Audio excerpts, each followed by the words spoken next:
ராசி அன்பர்களுக்கும் நேயர்களுக்கும் ஆனந்த வணக்கங்கள். இப்போ இந்த ராசி பார்த்தீங்கன்னா, ராசியில் குரு இருப்பது ஆன்மீக எண்ணத்தை பலப்படுத்தும். குரு 5ஆம் இடத்தை பார்ப்பதால் இந்த காலகட்டத்தில் பார்த்தீங்கன்னா புத்திர பாக்கியம் ஏற்படுவதற்கும் கருத்தரிப்பதற்கு அற்புதமான மாதமாக அமையுதுங்க.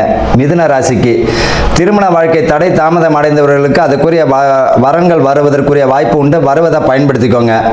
ராசி அதிபதி 8ஆம் இடத்துல மறைகிறதுனால மனைவி வழியிலும் தகப்பனார் வழியிலும் மன சங்கடங்கள் ஏற்படுவதற்கு வாய்ப்பு உண்டு. விட்டு கொடுத்து 100% போவது மிக நல்லது.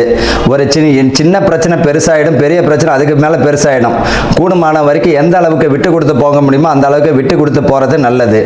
ராசிக்கு 10ஆம் இடத்துல சனி பகவான் 7ஆம் பார்வையாக 4ஆம் இடத்தை பார்ப்பதால் வீடு பார்த்தீங்கன்னா பழைய வீடா இருக்கும். அந்த வீட்டை சரி செய்வதற்கும் ஆல்ட்ரேஷன் ஒர்க் பண்ணுவதற்கும் புதுசாக வீடு வாங்குவதற்கும் மனைவி வழியில் சொத்துக்கள் இருந்தால் உங்களுக்கு வருவதற்கு வாய்ப்புகள் உண்டு. மனைவி வழியினுடைய பூர்வீக சொத்து சொல்றேன்.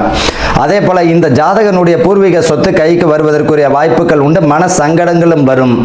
பூர்வீக சொத்துக்கள் வருவதற்கு வாய்ப்புகள் உண்டு. மன சங்கடங்களும் வரும். அதற்காக ஒரு சிறிய தொகையை கொடுக்க வேண்டிய சூழ்நிலை ஏற்படலாம். இவங்களை பொறுத்த வரைக்கும் இந்த காலகட்டத்தில் கூடுமான வரைக்கும் இந்த சொத்து பிரச்சனைகள் ஏற்படுவதற்கு வாய்ப்பு உண்டு. அந்த சொத்துக்கள் பிரச்சனைக்கு அன்பா போங்க. தேவையில்லாத வழக்கு தொடரும். அதை தொடங்கினா அது இழுத்துக்கிட்டே போகும். கைக்கு கிடைக்குமா என்பது மறுபடியும் நீங்களே அடி பண்ணிடுற மாதிரி ஆகிடும். அதனால கொஞ்சம் பார்த்துங்க. கேது 3ஆம் இடத்துல பார்த்தீங்கன்னா கேது பகவான் உங்கள் ராசிக்கு 3ஆம் இடத்துல சஞ்சாரம் செய்கிறார். இந்த காலகட்டத்தில் வருமானத்தை எந்த அளவுக்கு சிக்கனத்தை கையாளுறீங்களோ அந்த அளவுக்கு உங்களுக்கு நல்லது.